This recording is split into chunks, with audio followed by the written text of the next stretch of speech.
गोर लगै छी। हम चमचम मैथिली गीत में अहाँ समस्त मिथिलावासी के स्वागत करै छी। तऽ आइ हम एगो छठि के गीत कहै छी।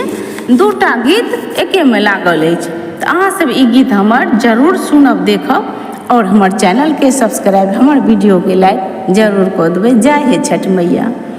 केरवा जे फरल छै गौद से ओहि पर